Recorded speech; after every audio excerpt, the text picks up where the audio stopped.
በስመ አብ ወወልድ ወመንፈስ ቅዱስ አሐዱ አምላክ አሜን። በስመ አብ ወወልድ ወመንፈስ ቅዱስ አሐዱ አምላክ አሜን። በስመ አብ ወወልድ ወመንፈስ ቅዱስ አሐዱ አምላክ አሜን። ይትባረክ እግዚአብሔር አምላክ እስራኤል ስቡሕ ንውእቱ እኩት ንውእቱ ለዓለም ለዛት ሐንስ ከዛት ሰዓት ነትን ዘለዓለም ክብርን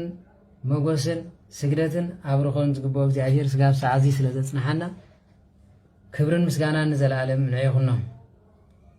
በረከትን ረድኤትን ናይ እመቤታችን ናይ ቅድስት ድንግል ማርያም ይዕቀበና። እግዚአብሔር ብዘኽበራ መጠን ወላዲተ አምላክ ወላዲተ ቃል አዲና ቅድስት ድንግል ማርያም ንዘላለም ክብር ይኹና። ሕርያን ቅዱሳን መላእክት ቅዱሳን ነቢያት ሐዋርያት ጻድቃን ወሰማዕት ሰማዕት ቅዱስ መርቆሬዎስ አቡነ ሰላማ ከምኡ ድማ አቡነ ሀብተ ማርያም በረከቶም ረድኤቶም ምስ ኩላትና ህዝበ ክርስቲያን ይኹን። እግዚአብሔር ብዘኽበሮም መጠን ንዕውን ክብሪ ይኹኖም። ከምኡ ድማ ንደቂ ሰባት ንዕረፍትን ንበረኸትን ስርሑ ወዲዩ እነሆ ስራሕኩም ወዲኹም አዕርፉ ብምባል ንዕረፍቲ ዝሃበና ቅድስቲ ሰንበት እግዚአብሔር ብዘኽበራ መጠን ክብሪ ይኹና። ንሕና ድማ ናይ በረኸት ተሳተፍቲ ናይ ሰንበት ውሉድ ተባሂልና ንምጽዋዕ እግዚአብሔር አምላኽ ይብቃዕና። እግዚአብሔር ስለ ኩሉ ነገር ዝኸበረን ተመስገነን ይኹን። ናይ ክርስቶስ ቤተሰብ አፍቀርቲ ቅድስቲ ድንግል ማርያም ኣብ መሰረት ነቢያት ሐዋርያት ተሃነጽኩም ደቂ ዓዶም ንቅዱሳን ዓይንተ እግዚአብሔር ኣቦታተይ ካህናት ናይ ምስጢር ተላእኽቲ ኣሕዋተይ ዲያቆናት ብኣርብዓ ብሰማንያ ውልድነት እግዚአብሔር ተቐቢልኩም ተስፋ መንግስተ ሰማያት ጽቡቕ ብምሉእኹም ህዝበ ክርስቲያን ፍጹም ሰላም እግዚአብሔር አምላኽ ምስ ኩላትኩም ይኹን። ከመይ ውዒልኩም ከመይ ኣምሲኹም ገሊኹም ከዓ ከመይ ኣርፊድኩም ምሕረቱ ኣብዝሑ ቃል ኪዳኑ ኣስፊሑ ነዚ ሰዓት እዚ ቃሉ ክንሰምዕ ንጸጋን ንበረኸትን ዝኾነና ንንስሓ ሞት ዘብቅዐና ንኽንመሃር ዝፈቐደልና እግዚአብሔር ክብሪ ይኹኖ። ሎማዓንቲ ድማ ነዚ እግዚአብሔር ፈቒድልና ዝመጻና ክንመሃር መብዛሕትኩም ድማ እንታይ ሰብሲ ተዛሪብካ ዘይሰምዕ ክትብሉ ብዙሕ ግዜ ንምንታይ ከምዚ ዝኸውን ሰብ ኢልኩም ክትመራመሩ ትውዕድለኹም ማለት እዩ። ስለዚ ንዑ ተመሳሳሊ ኣብ መጽሓፍ ምሳሌ ከምቲ ኣብቲ ጥቕሲ ትሪእዎ ዘለኹም መጽሓፍ 9 ቁጥር 8 ዘሎ ምሳሌ 9:8 ዘሎ ቃል ከምዚ ይብል ማለት እዩ። በረከትን ረድኤትን ናይ ጠቢብ መፍቀሪ ጥበብ ቅዱስ ሰሎሞን ምስ ኩላትና ይኹን። ንለባም ትምህርቲ ሃቦሞ ልቦና ክውስኽ እዩ፣ ንጻድቕ መሃሮሞ ፍልጠት ክውስኽ እዩ ይብል። ኣብቲ ቁጥር 8 ግን እንታይ ንመላገፂ ወይ ካብ ቁጥር 7 ንመላገፂ ዝምዕድ ንርእሱ ጸርፊ ይቕበል ንኽፉእ ዝግስጽ ከዓ ውርደት ይመጽኦ ኢሉ ውርደት ይመጽኦ ኢሉ ምእንቲ ኸይጸለካ ንመላገፂ ኣይትገስጾ ምእንቲ ኸይጸለካ ንመላገፂ ኣይትገስጾ ንለባም ገስጾ እሞ ከኽብረካ እዩ። ንለባም ትምህርቲ ሃቦሞ ልቦና ክውስኽ እዩ፣ ንጻድቕ መሃሮሞ ፍልጠት ክውስኽ እዩ። ኣይገርመኩምን? ገለገለ ሰባት ኩሉ ሰብ ዝመዓድ ዝመስለና ሰባት ኣለና። ሓደ ግዜ ብጣዕሚ ላንፁ ዝፈትው ገለመለ ሰባት ኣለዉ። ንዕኦም ክትምዕድቦም ኢልኩም ተሓስቡ ትኾንኹም ብእግዚአብሔር እንዳተላገጹ ብሰብ እንዳተላገጹ እንታይ ክትምዕድሎም ንልዮም እንታይ ዳልካ ትገብሮ ማለት እዩ። ሸለል ኢልካ ትሓልፍ እግዚአብሔር ልቦና ይሃብካ ኢልካ ክትሓልፍ ማለት እዩ። ስለዚ በዚ ስለ ዝኾነ ቅዱስ ሰሎሞን ጥበብን ዕሽነትን ከመይ ምዃኑ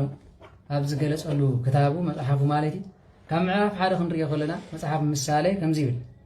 ጥበብ ቤተ ሃነጸት 7 ኣይኑድ ኣቐመትላ ሰባብዕታ ሓረደት ወይና ዘለለት ማዕዳውን ኣስተናደወት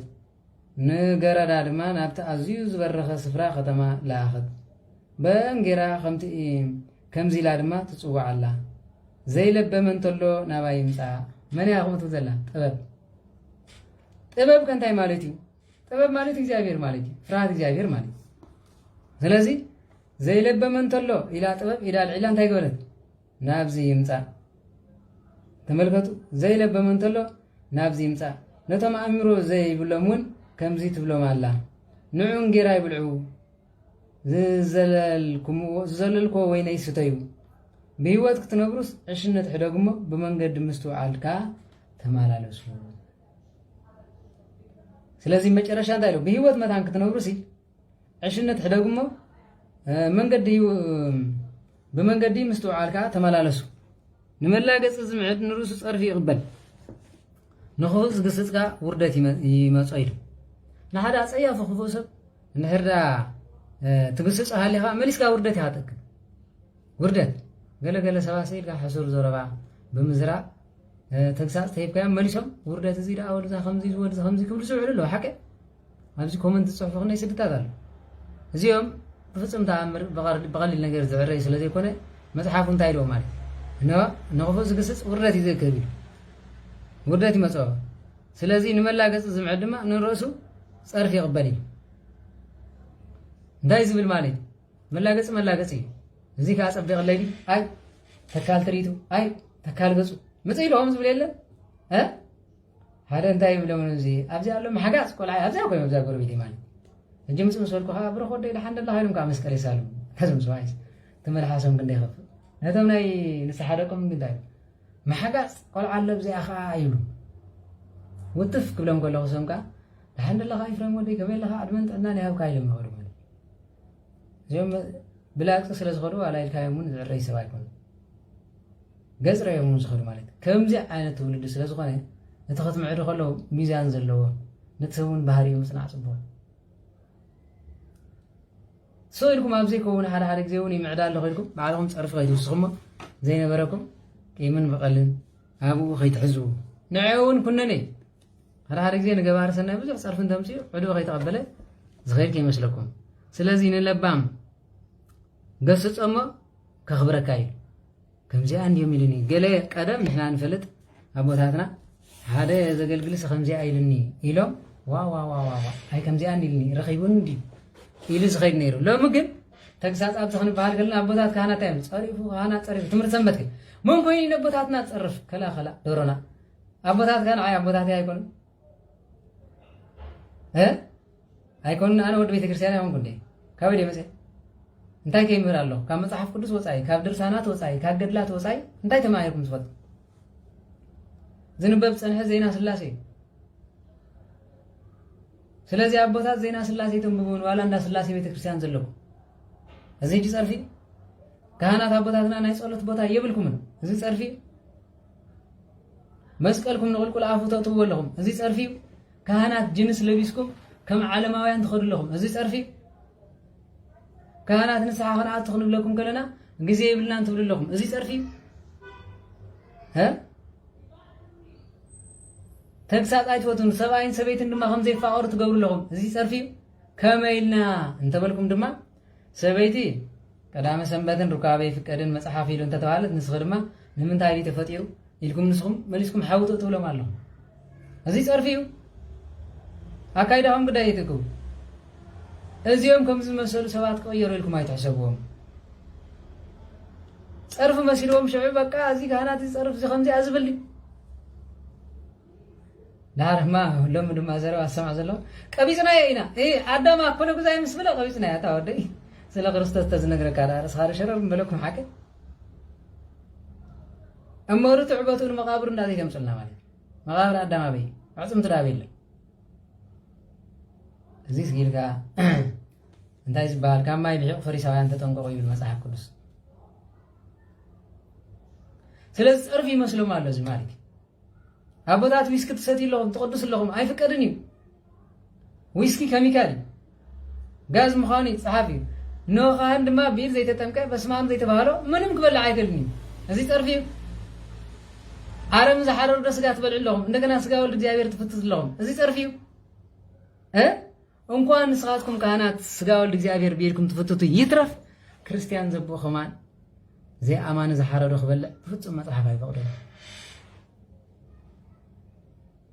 ኣይፈቅድን ሕጂ እዚ ፀርፊ ኣብ ቤተ ክርስቲያን ትዋጋገዙ ኣለኹም ተቃዋማይ ደጋፋይ ትበሃል ኣለኹም እዚ ፀርፊ እዩ ክህነት ብገንዘብኩም ተምፅኡ ኣለኹም እዚ ፀርፊ ዲቁና ብገንዘብኩም ተምፅኡ ኣለኹም እዚ ፀርፊ እዩ የለን እንዲ ትርእን ኢኹም ዘለኹም ማለት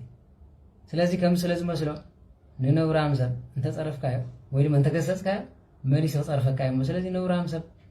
ዝብሎ ዘሎ ወይ ድማ ንኽፉእ ሰብ ዝብሎ ዘሎ ከምዚ ዓይነት ትውልዲ ኣባና ኣሎ ኣባይን ኣባኹም ትውልዲ እዚ እቶም ትምህርቲ ሰንበት እንታይ ሰሚዕኩም ይፀርፊ ኮይኑ ኦሆ ግብረ ሕቡእ ዝለመድኩም ዲያቆናት ኣለኹም ከምኡ ኢልኩም ትቅድሱ ኣለኹም እዚ ፀርፊ እዩ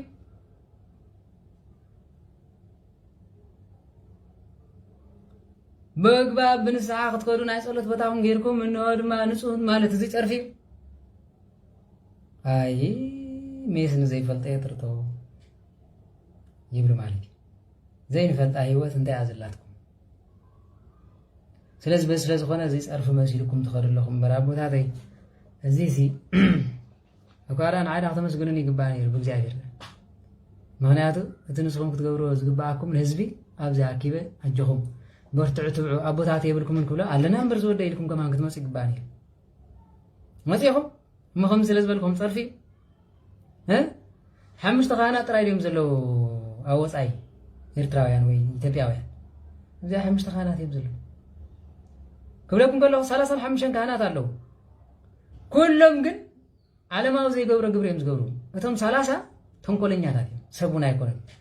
ካብ ሰይጣን ንሰምኸፉ ልዕሊ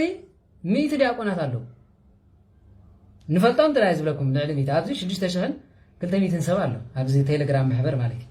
ካብዞም 6000 ንሕና ንፈልጦም ቴሌፎኖም ዝፈለጥና እዮም 30 ካህናት በፂሖም ዝብለኩም ዘለኹም እምበር ልዕሊ 100 ገለን ካህናት ልዕሊ 200 300 ዲያቆናት ኣለዉ ኣብዚኣ ዘገልግሉ 12 ዲያቆን እዮም ማሁን 7 4 5 እቶም ኩሉ ግዜ ዘገልግሉ ንሶም ከዓ ንኣምላኽ ፍቕሪ ዓስቢ ክኾነና ኢሎም እቶም ካልኦት ዲያቆናት ኣይኮንኩምን ንህዝቢ ተሓሊል ውዳሴ ማርያም ኣይተብፅሖን ውዳሴ ማርያም ክበፅሕ ላ እንታይ ይስርስረኩም ማለት ስለዚ እዚ ፀርፊ ዶ ይመስለኩም ኣሎ ያም ከኽርዖኩም ይግባእ ነይሩ ግብርና ወፂኡ ኣብ ኣደባባይ እሞ እንታይ ንግበር ክትብሉ ይግባእ ነይሩ እንሆ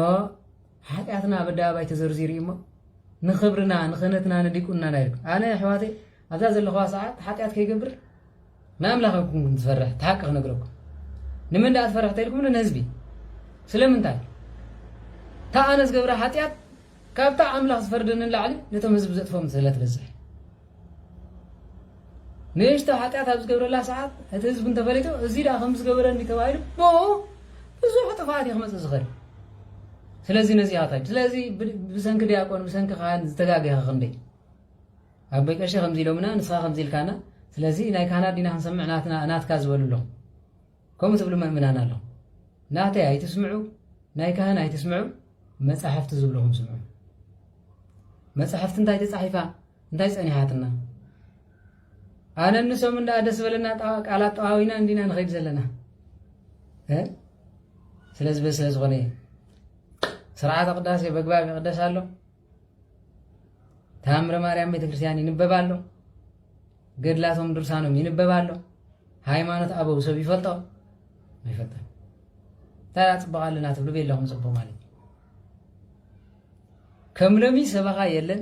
ከም ሎሚ ኸ መናፍቕነት የለን እንታይ ዳ ኮይኑ ሰበኻ ወንጌል ኣብ ዝበዝሐሉስ እንሆ እምነት ዳ ይበዝሕ ንፈልጥ እምበር እምነት ክጠፍእ ኣበይ ተራእዩ ለካ ንእግዚኣብሔር ኢልና ነገልግል ዘለና እንመስለኩም የሉ እምበር ሙሉእ ኣገልግሎትና ብሰይጣን ብፀጋ እግዚኣብሔር ኣይኮነ ፀጋ እግዚኣብሔር ተዝኾኑ መኩላትና ንስሓማት በዚ ስለ ዝኾነ መፍቀሪ ጥበብ ቅዱስ ሰሎሞን እንሆ ንመላገፂ ዝምዕድ ንርእሱ ፀርፊ ይቕበል ንኽፉእ ዝግስፅካ ውርደት ይመፆ ምንቲ ከይፀላእካ ንመላገፂ ኣይትገስፅ ንለባም ገስፆ እሞ ከኽብረካ ኢሉ ገሳፅ እንሆ ንለባም ተገሲፅካ እንታይ ዝገብር የኽብረካ ተግሳፅ እንታይ ማለት እዩ ተግሳፅ ማለት እዚ ኣይትግበሩ እዚ ነውሪ እዚ ኣፀያፊ እዩ ዝብል ማለት እዩ መብዛሕትኡ ሰብ ኣብዚ ዘሎ ምንኣድ ዝለመደ እዩ ኣንታ ወዲ መኳንንቲ እታ ወዲ ሸማምንቲ እታ ከምዚ ዝበልካ እታ ወዲዛ እቶም ወዲ ዘንብሩኻት ገዛዕ ገለመለ ይብሎ እሞ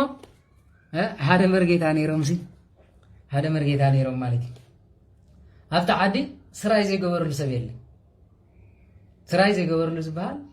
ሰብ የለን በዓልቲ ሓዳር ምስ ኣስዋ በዓል ድኳኑ ምስ ደፈንሉ نعوت إلا أنت زين تيها بعرات زين تيها قلنا كوكي بام كوي مكابي هاجر زم صلوا نجزي كم زين داقة برخلو تدب ترى ميت مالي زدب ترى عزيمة لا لا لا لا لا يزبال كركم قرمكم سلام انتهى بزو حزب زات فزنا برز مسمتن تيلو تم كهانات غير مالتي قرم زبلن نزي أتم لك أليك أنتي ناكينا ما مرنا إنه تزي ما هم خمسين أبي ما قال خلو وايز حسابي تملك دي حسابي حساتي حزب زات فزنا برت مالي سرا غيرو نو حدا أرزب تنزنا برت هسانات كي ترفع بفنشون بعينهم بزي كتاب حزت ولا مزنا برسي ممر تبايلس ناكنا تبايلس عندنا هذا ممر يناوله وا سبز ولا أمر نفسهم عرفوا جنة كم تعت تطاري بالناني لهم كايسر واه حلف حلفكم لا يمن قستسمعت حلف تعافنكم معرض هاب كاي بحال لمسي محال تبل سبس لزغونه نجبا رخفون مصحف قدس صلاتهم افكروني زول سيطان حزب ومبر نسمون سبير ግን ነዚያም ዝመቱ ገሬም ድማ ኦ ያቦና ተትብሉና ዝነበርኩም እንታይኩ ሰናይ ዘርባ ተሰሪው ማለት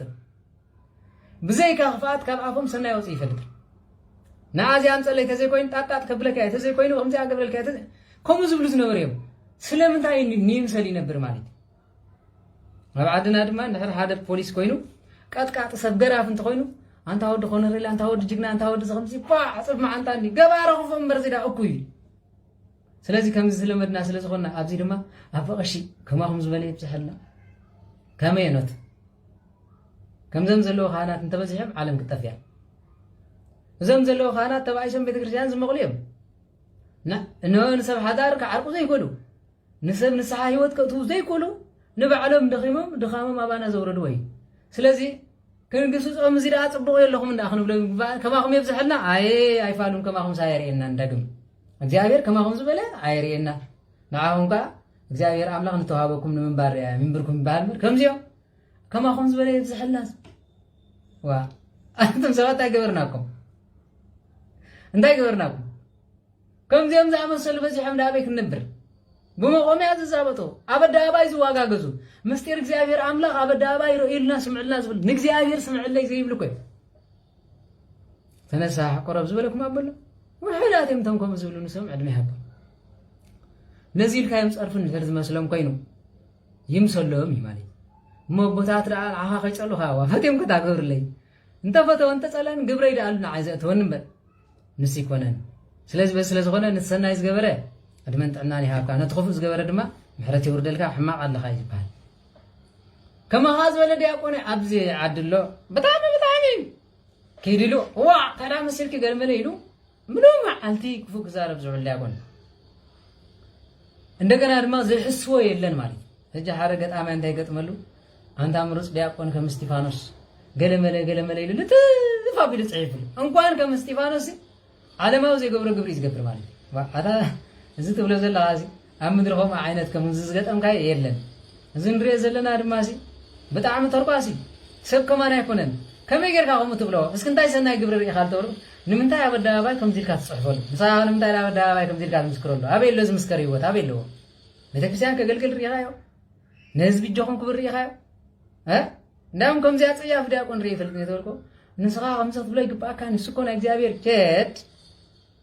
أنا أجزابير أيكونكم أنا نسنت إسفلنا كلنا نيسلا سي فطرات يكون عندنا مالكي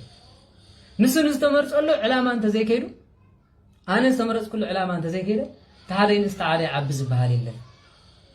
نقول سب كنخبره نقول سب كم تلو خدمة أزيد على آخرين هو واقام الأختو عشبو خابق زي أجري دي أكون كون مالت قويتا أكون مالت أكون باري أكون مالت كاهن كون مالت نو أجزابير كو قويتا سماين مدرد قويتا قلاين بحر قويتا سبن ملايك قويتا انسسان عسان اعوافات سمايات كبرن نزل عالم يخنو قل كاب سمايات وريدو أما بالعمال توليدو اتاز حاسرت عادق تسوغيلو اتاز خفت مسكال دما دم في سنبر كهان مالي دما كهانات تلاويان آسر كريستوس وتومو يزبل كهانات دما من كريستوس آسرو نايز عالم زي عرب حاز زي دليو نسلم نوقت زيبلو ننسى عندك سبع دما نو كل زي زقبلو يزبل كم زي أزقبر يوم فلتو ها ስለዚህ ኩላትና ሕማቕ ኣለና ማለት ስለዚህ ኣቦታተይ ጽቡቕ ዘይለኹም ጽቡቕ ኣለኹም ኢለ ክምጉሰኩም ክትውዕሉ እሞ በቃ ከምዚ ኢልካ ክትከዱ እንድሕር ተሓስባ ሃሊኹም you are living for fight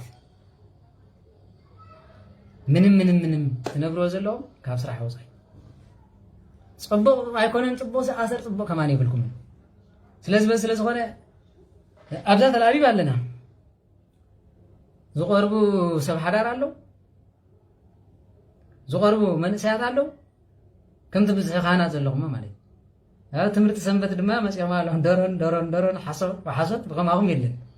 ዘይተባህለ ዘይተገብረ ኢሎሞ ነዞም ካህናት ልቦም ኣጥፋ ኣቢልኩም ኢሎም ኣብታ ዘይነበረቶም ኣጥፊኩም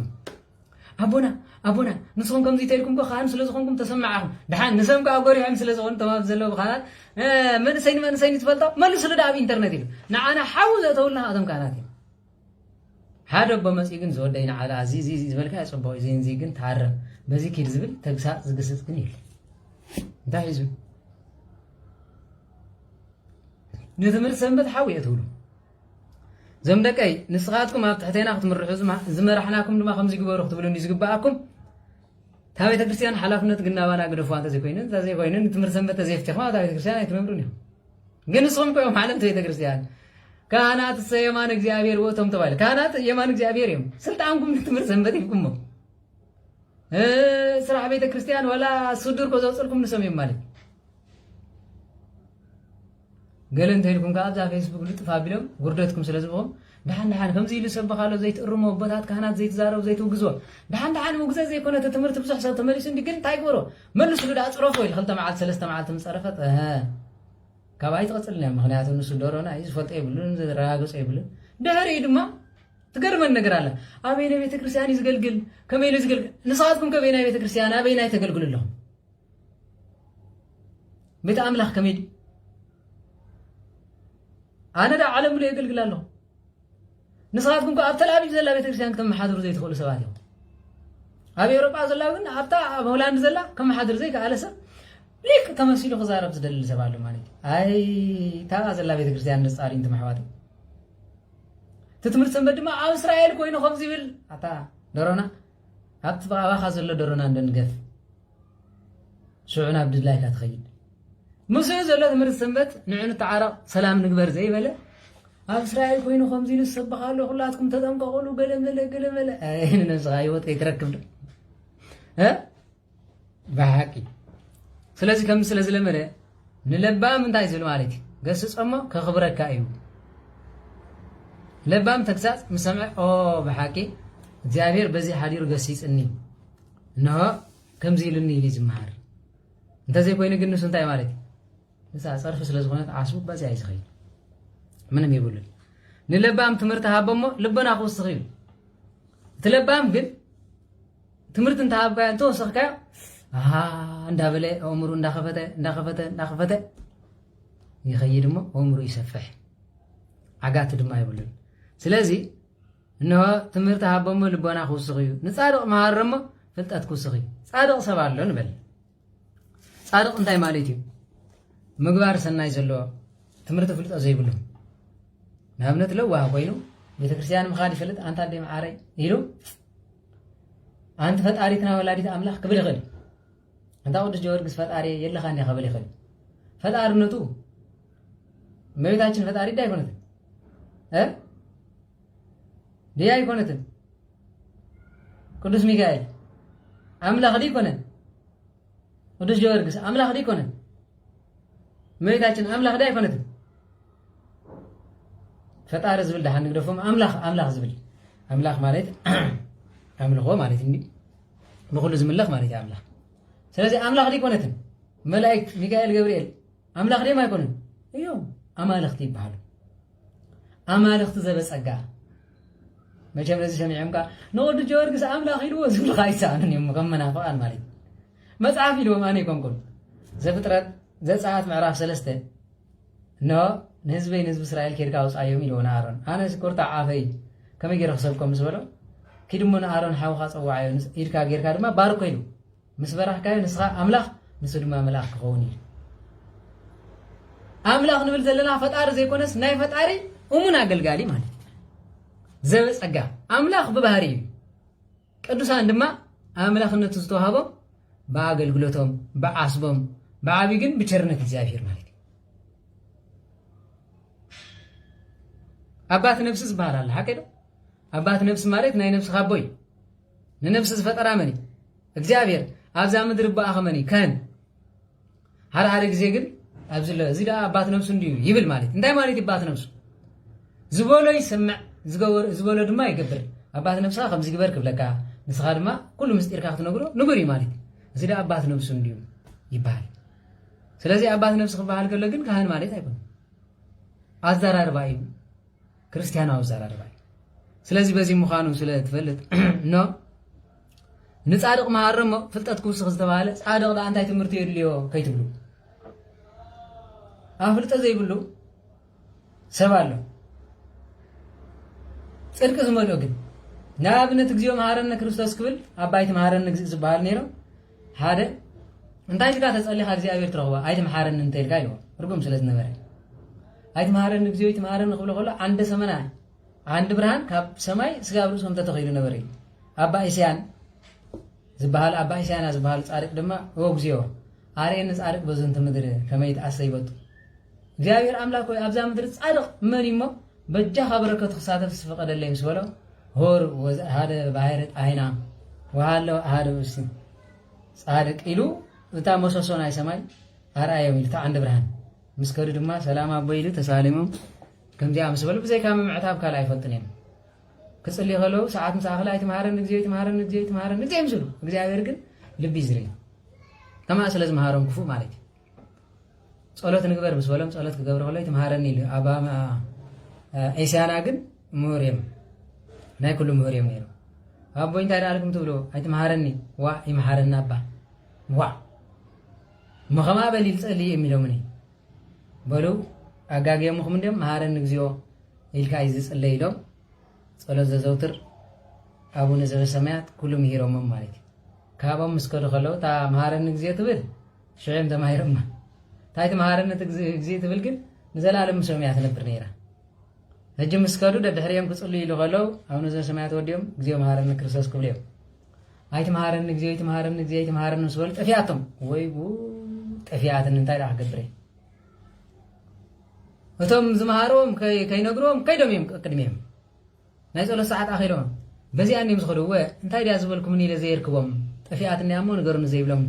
እንዳኸዱ ጸና አባ ኢሳያና ጻድቅ ስለ ዝነበሩ ታቦት ሒዞም ክኸዱ ከለው ንእምኒ በስመ ስላሴ ነዓ ኢሎም በስመ አብ ወልድ መንፈስ ቅዱስ አታምኒ በስመ ስላሴ ዘካልኹ ነዓ ምስ በሎ እምኒ ኣብ ባሕሪ ጸለል እንዳበለ መጽይ ተመልከቱ ጻድቃን ከመይ ከም ዝኾኑ ንሶም ድማ ነቲ ታቦት ሒዞም ኣብቲ እምኒ ተሰቂሎም በል ሁር አጽሃኒ ደሴት እስጢፋኖስ ቅድስት ናብዛ ናይ ቅዱስ እስጢፋኖስ ቤተክርስቲያን ዘላታ ናብ አጽሓን ብስላሴ ተኣዚዝካ ሃምስ በሎ ነቲ እምኒ ኣብ ባሕሪ ከም ጃልባ ሰፈፍ እንዳበለ ሒዞም ክኸይድ ከሎ አባይቲ ማሃረን ግዜ ድማ ኣብ ድሕሪኦም መጽዮም ተራእይዎም ጃልባ የተሰቀሉ ወሲሎም ፍርቅ በጽሖም ዋ ተራእይዎ ግን እምኒ ማለት እምኒ ድማ እንታ ተሰቂሎም ዋይ ናቶም ጸሎት ይርደኒ አይቲ ማሃረን ግዜ አይቲ ማሃረን በስመ አብ ወልድ መንፈስ ቅዱስ ባሕሪ አነውን ክረጽከዮም ኸይደት ልቕኒ ተመልከት ማለት ኢሎም በጉያ ኣብቲ ባሕሪ ክኸዱ ምስ መለት ባሕሪ ድማ ከም ነቆጽ መሬት ኮይኑ ይጎይ ነበር እዩ አባ ኢሎም በስመ አብ ወልድ መንፈስ ቅዱስ አቤት እንታይ ኮንኩም ዳ መጽኹም ኢሎም ታዝማሃርኩም ንጸሎት ጠፊያትኒ ዋ ሽዕባ ኢሳያና ንባዕሎም ዓቢ ጻድቅ እዮም እምኒ ኣብ ባሕሪ ሰፈፍ ዘብሉ እዮም ማለት ከምኦም ጻድቅ ስለ ዝኾኑ ብሓቅት እግዚአብሔር አምላኽ ዝበሎም ድማ ንኸይጣራጠሩ ነባ ኢሳያና ድማ ምስ መጹ ነዚ ባሕሪ ከመይ ኢልኩም መጽኹም ብስመ ስላሴ ከይተጥሕለኒ ነቦይ ክረኽቦም ኢለ መጽ ባሕሪ ዝእዘዘልኩም ጻድቅ ካብ ኮንኩም ዳ ኣነ እንታይ ክምህረኩም እግዚአብሔር ኣፍ ዘይኮነ ልቢ ዝርሞ ኪዱ ዝለመድኩም መግበሩ በልዎም ሕራ ይበሉ ንስኹም ካብ ሰላም እተው ኢሎም እዚኦም ጃልባ እምኒ ገይሮም እቲኦም ድማ ነቲ ባሕሪ እግሮም እንዳረገጽዎ ተመልሱ ኢሉ እዚኦም እጅቦታት ናይ ምስጋ ዋላ ኣብ ምድረ ግእዝ ተወልድዮም ኣነ ንስኹም ግን ንሓደ ዓውኻ ፍረ ጽድቂ ዝምህረካ ንስሓ ዘእቱ ዝምህረካ ናይ ጸሎት ቦታ ዝምህረካ ድርሳንን ገድልን ዝምህረካ እንታይ ኢና ለሚድና ምክፋል እዚ ሓሳዊ እዚ ከምዚ እንታይ ተባሂሉ ተሓሲልካ ይስኽብላይ ከይ ስለምንታይ እንድሕር ተባሂሉ በቃ ዕውር እንተኮይኑ ዕውር እዩ عور نعور تتحزم نبين زغل مالي نبقدل هذه مرح عور هذه عور سلازم خونة هيوتنا أنت غير مالي بس أنت يلو واو عزيم بيسفلتني خمزي لو قال يوم دم ما نفلتينا صبوك يراينا نفلتو أبسين دي زنبري لهم كتصحفهم سرعة وسفلتون يوم تزاري بميل خاص صيلة تايز بالبابتاتنا قبل سمعت يما لا سلعين بحلال مالي بزي زرق زبر هيوتي زلنا ما بزاوير محرنا أبز كن مصحف تايم نصادق إنه فلتت ويدما نصادق مهرم فلتت كوسخي نبي أسيانا خابت زنبرم أو نزل سماعات موسى نحاله أبزي زلهم محبركو كهنات الله ودياقونات الله مرجيتات الله بس محبر مسانا نحنا خابهم مار نسون كوانا يمهر فرصر قدما داو سخات غيد كهنه يلا يعبي أفلت أرما كابتن أيبلني لب زحدرلو مستير زخفتلو እግዚአብሔር አምላክ ኩሉ خزاره ተባዕታይና አንስታይን ሆነ አይብል ትምርቲው ናይ አምላክ ኢሉን ዘአመነ ድማ እግዚአብሔር መሊሱ ጥበብን በረኸትን ይዝውስኸሉ ንሕና ግን ኮሚቴ ላመድናን ሓንካስ እንድሕር ኮይኑ እግሩ እይታ ቆራይ ኢልና ንጽውዕ ሰብኢንታ ሰባቲና አቅድም እግዚአብሔር ድማ ጽሑፍ ኃጢአት ናይ አይነ ስውር ተወይኑ እይታ ዕጉር ንብለ ሰባቲና ولا مال بيتا قمصاص قرب تعفو حمدل ايتا طواي ملحس خور تحت خوينو ايتا بابا اذنو نحر قرب صانع خوينو ايتا جو ازي كو زربانا مالي نت زحممه بحمام نصوع نتم زي قبر دما صادقان يلا نصوع مالي ليقاري قاونتي مرغيتا ليقا مزمرا ملائكه هيوت ملائكه سلام بكرة جهان وانا غاب زيرو أصغر ما كم مازيات غرمن نجري مالي بكرة جهان بكرة سواكي مجاب حدش مجاب بولي مجاب تدب مجاب هايمانوت أبي لو تعد ما كمان عزم ما تنزي فنا هذا سب مجابي ويدما معركة وسقط غيره لعل 45 عد ما خونا له سلمته أقول قلته ترايو دخامو ترايو سعرو ترايو ببيت كريستيان زواب لو ما جينا أبزق شوية معركة زوسخو هون حرم حزاناي كنا تبز تقبل مالتي هري ملائك سلام توايل بغشي ملائك سلام بليبلني ما لا سلام وشكم لا ملائك سلام سلام عليكم نازلهم سلام قايلهم ومنعوا اتقول عزيز كان دبل ابواتنا صاحبنا اسخ تقدللنا يا اخي مرحبا هم سلام سيدنا لنا ملائك سلام ملائك يوت بحالال ملائك سلام بمنتا يوص انهر تبايلو هذا سلام بيت كريستيان سبخ نزحممو زبصح نستباسو زعرق نقدامات كيدو دما نو ወይ ድማ ንህዝቢ ዝተጻሉ ንነገስታት ተጻሉ ኸይድ ዝዓረቕ ተኾይኑ እዚ እንታይ ይባሃል መልአከ ሰላም ናይ ሰላም ወንጌል ዝሰብኽ ተኾይኑ መልአከ ሰላም ይባሃል መልአከ ብርሃን ዝበሃል ከ ኣብ ዝኸዶ ንሰብ ሓጎስን ደስታን ዝዘርእ ዕልልታን በረኸትን ዝዘርእ ተኾይኑ ድማ መልአከ ብርሃን ይባሃል ሓደ በሉ መልአከ ህይወት ዝበሃል ከ ንስሓ ንህዝቢ ዘነስሕ ሓደ በሉ ዝሞቱ ዝፈትሕ ክልተ በሉ ሳልሳይ ድማ ዝተወሉ ዘጠምቕ ኣብ እምነት ዘይነበሩ ሰባት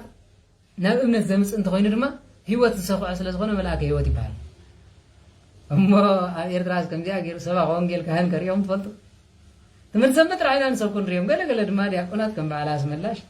ዲያቆን ኣስመላሽ ማለት ወላ ተዛሓሰ ጭመል ዲያቆን ኣማኑኤል ገለገለ እውን ኣይሰኣንዮም ንጣር ማለት نسمو እንዳታ አረ ይኸርሎ ከም እንዳተነቅሱ ማለት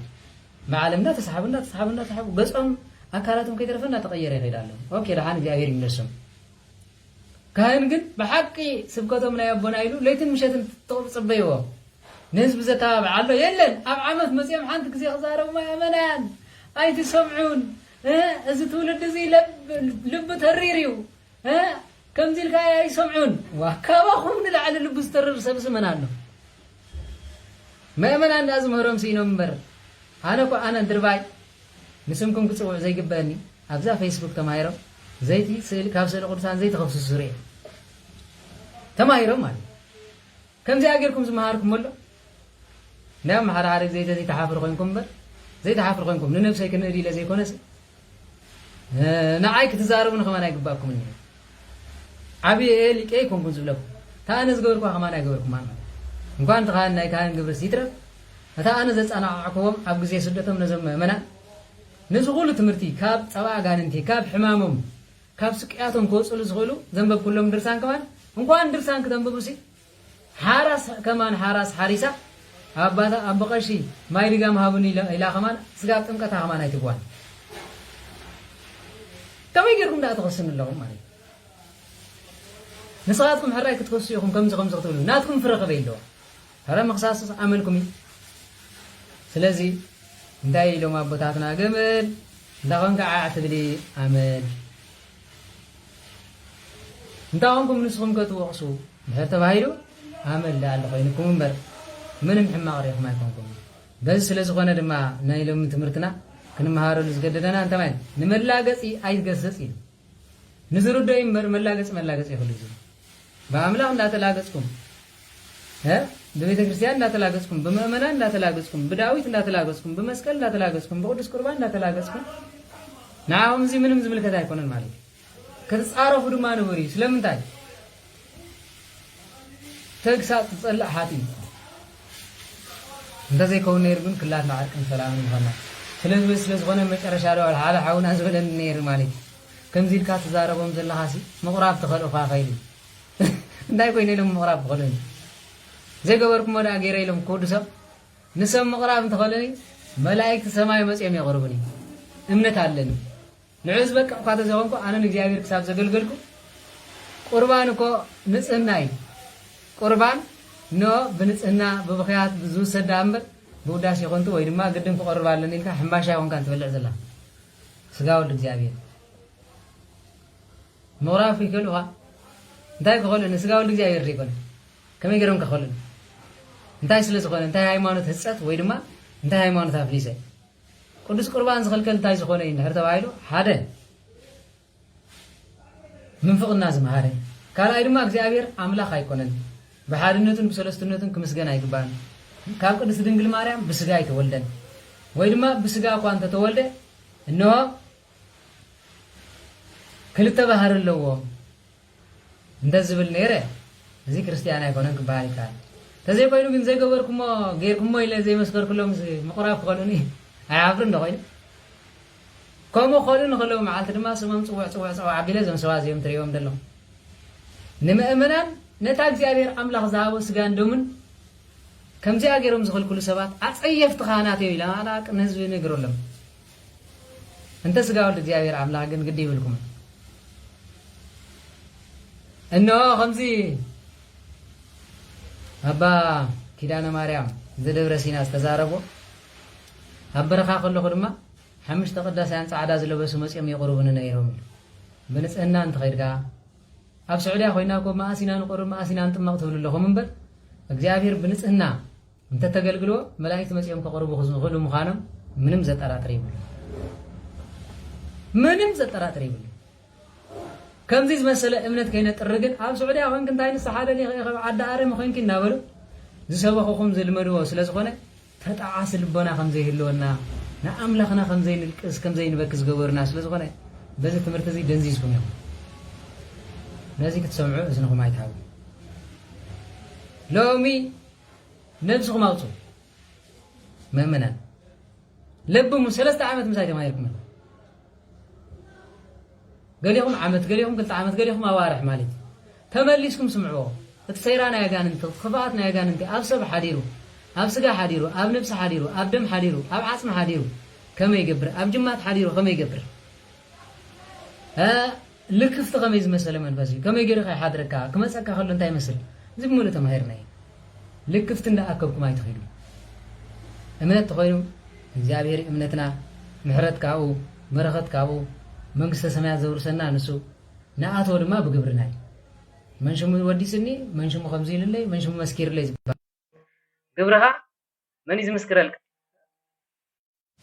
ግብርኻ ንዓት መስክረልካ ወላ ሰብ ተመስከረልካ እኳ እግዚአብሔር ክፉእ ግብርኻ ሰናይ ግብርኻን መሪሚሩ ዝፈልጥ ስለ ዝኾነ ብሰብን ብእግዚአብሔር እንዳኽምስከር ይግባኦ እምበር بسبب راح تمسكير زغير النت كله عيب بالي سلازم سلاز غنى እግዚአብሔር አምላኽ ይምሓረና ናይ መጨረሻ ሓደ ኣብ ስዊዝ ዝተገብረ ነገር ብጣዕሚ ዘሰንበለን ነገር ኣሎ ንዕዳ ከምዚ ሓሚም ክለኽ ከምዚ ጌር ክለኽ እንዳበሉ በፍንጨን እንዳነስዑ ድግምት እንዳገበሩ ኣፍንጨን ሰርሲሮም ኣብ መጨረሻ ክልፍል ዋላ መንሽ ከምዚ ይብላ ግን እቲ ከምኡ ዝገብር መርጌታ ኣብ ሰባት መፅእ ክምር ከሎ ምእመናን ርኢኹም ኣለኹም ክብል ከሎ እንታይ ዓፍርኒ ሰብኣየ ፍንጮም እንዳሰርሰረ ጋንንት እንዳተወሎም ተመሊሱ ከምኡ ክብል መጀመርያ ዝንሳዕ ሰብ ከመይ ዝበለ እዩ መንሳዕቲ ከተቀዳዲምካ መንሳዕ ከምእመናን ይትቀዲ ኣይፍቀድን ኣሕዋተይ መንሳዕቲ ከቢድ እዩ ዝፍቀዶ ግዜ ድማ ንካህናት ኣብ ተኣከብሉ ቤተክርስትያን ጸሎት ኣብ ዝገበረትሉ ምእመናን ከይተረፈ ነቲ ዝሓመመ ናይ መጨረሻ መንሳዕቲ ይገበረሉ ምስ ተባሃለ እምበር ስዒልካ ይንሳዕን ካብኦም ኣምፂኦም ሙዚቃ ትንስዑ ሰባት ኣለዎም ብፍላይ ኣብ ስዊዘርላንድ መርጌታ ምሉእ ዘበላሸወኩም ኣሎ ገገዛኹም ከይዱ መመፂኡ ድማ ክነስዓከ ድሓን ከም ዝገብረልከ ዝብል ኣሎ ብምንታይ ኢኹ ዝነስዐኩም ማለት መንሳዕቲ እኮ ስዒልካ ኣይኮነን ዝወፅእ ስለዚ ካበይ ምፅኹም ከኹም ትገብሩ ኣለኹም በዚ እንተተጠንቀቑኩም ምእመናን ፅቡቕ እዩ ምሕረት ደሊኹም ገድሊ ቅዱሳን ስምዑ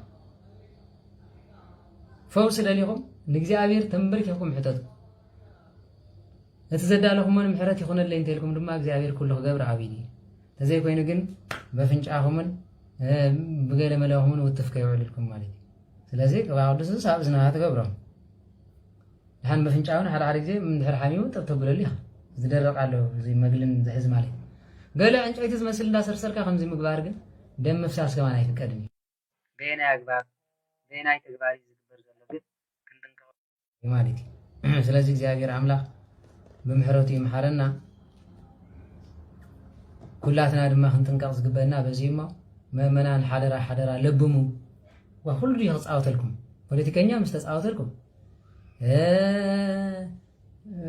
መሰሪ ምስ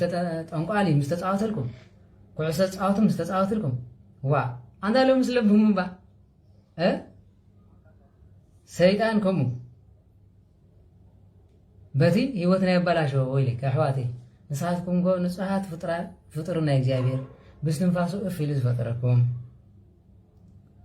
ብመልክዑ ዝፈጠረኩም ንኽብሩ ክትወርሱ ንኽብሩ ክንወርስ ንመንግስቱ ክንግዛእ እግዚአብሔር ኣምላኽ ላሉ ፈጢሩና እምበር ንኸምዚኦም ዓይነት መፃወት ክንከውን ኣይኮነን ቀዳሚሃ ጥበብ ፈሪሃ እግዚአብሔር ስለዚ እቲ ቅድሚ ዝኾነ ነገር ፍርሃት እግዚአብሔር ድሕሪ ፍርሃት ድማ ሰናይ ግብሪ እንታይ እዩ ኣብ ቅድሚ ኣምላኽ ምፅኣም ኣብ ቅድሚ ኣምላኽ ስለ ሓጢኣትካ ምብቃይ ንድኻም ምፅዋት ስለዚ ዝኾነ ድማ ንስሓኻ ምእታው ካብ ሓሊፉ ምኽርኻ ምስ እግዚአብሔር እዩ ተዘይኮይኑ ግን ከምዚኣ ኮይና ኣብ ብቐሺ በዚኣ ከምዚኣ ኢላትኒ ንዕሊ ሓንጭድድ ኣቢለ እዚኣ ትሪኣ ዘለኹ ዛ ዓንጨይቲ ዝውትፈልኪ ማንም ኣይቀርበክን እዩ ዓይኒ ሰብ ኣይመፀክን እዩ እንታይ ክገብራልኒ ስጋ ሓሰማ ብልዒ ስጋ ቅንፍዝ ብልዒ ስጋ ገለ ብልዒ እንዳበሉ ከብልዕኹም ይነብሩ ነይሮም ሂጅኻ እንደገና ንኤውሮጳ መፅኦም ካ ክፃወትልኩም እንዲያውም ካብ ዝገርመኩም ኣብ ኤውሮጳ ዘለኹም ተም ዝሓመቕኩም ኮይንኩም በር ሙሉእ ግዜ ዘለኩም ንእግዚኣብሔር ምስኹም እስራኤል ዘሎ ሰብ ትምህርቲ ሰንበት ከማን ከመይ ኢሎም ይመሃር ይገርመኒ 12 ሰዓት ስራሕ እሞ ድማ ናብራ ናይ ዝዓዲ እዚ ከቢድ ካብኡ ተመሊሶም ከምዚ ኢሎም ፀለፍ ደፍ ክብሉ ከሎ ብጣዕሚ ንፋዓት እዩ ኣብ ኤውሮጳ ግን እቶም ሰብ ሓዳር እቶም ቆልዑ ዘለኩም ናይ ቆልዑ ትኽፈሉ እዮም ገዛ ይህብኹም እዮም ንፀሎት ዝኸውን ግዜ የለኩም ንምንታይ ትማናጨቱ ዋላ እዩ ዝገርመኒ ንምንታይ ከተበኣሱ ንስኻትኩም ክትበኣሱ ይኮነን ክትቃየቑሲ ለይትን ቀትርን ንእግዚኣብሔር ኣምላኽኩም ክተመስግኑ እዩ ዝግባእ እሞ ኣምላኽ ቅዱሳን ይመሓረና ናብ እምነትና ድማ ይምለሰና በዚ ስለ ዝኾነ መፅሓፍ እንታይ ኢሉ ማለት እዩ ንመላገፂ ኣይትገስጽ ኢሉ ኣብ መጨረሻ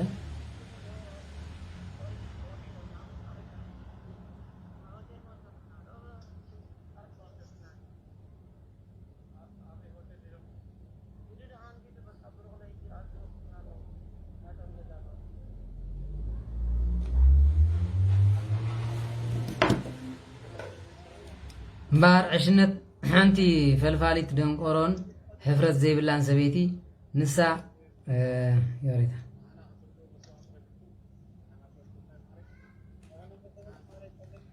መጀመርታ ፍልጠት ንእግዚአብሔር መምላኽ እሞ ነቲ ቅዱስ ምፍላጥካ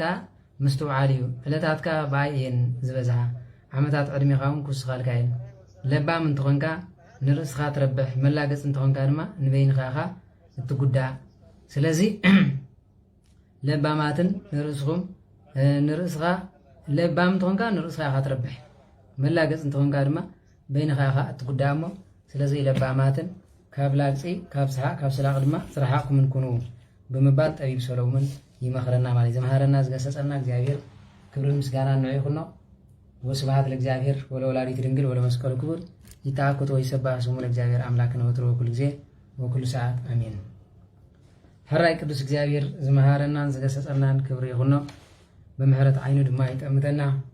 ካብ ዝተአዘዘ መዓት ካብ ዝመጽእ መቅዘፍቲ ይሰውረና እግዚአብሔር ዕድመን ንስሐ ዘመን ፍስሐ አይኽለና ከም ህፃ ባሕሪ ብዙሓት ከም ከዋክብቲ ሰማይ ድሙቓት ከም ፀሓይ ድማ ንኩሉ ብርሃን ይበለና መድኃኔ ዓለም ክርስቶስ ኣብ ዝኸድኩሞ ጽላልኩም ደመና መግብኹም ሕብስ ተመና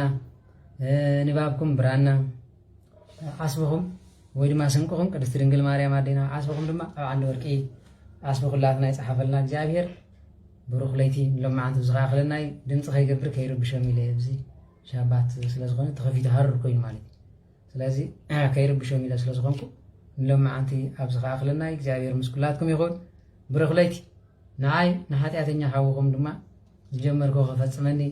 እግዚአብሔር አምላክ ኣብ ጸሎትኩም ዘክሩኒ ብሩኽ ለይቲ ናይ ያዕቆብ ለይቲ ገበረልና አሜን። አቡነ ዘበሰማያት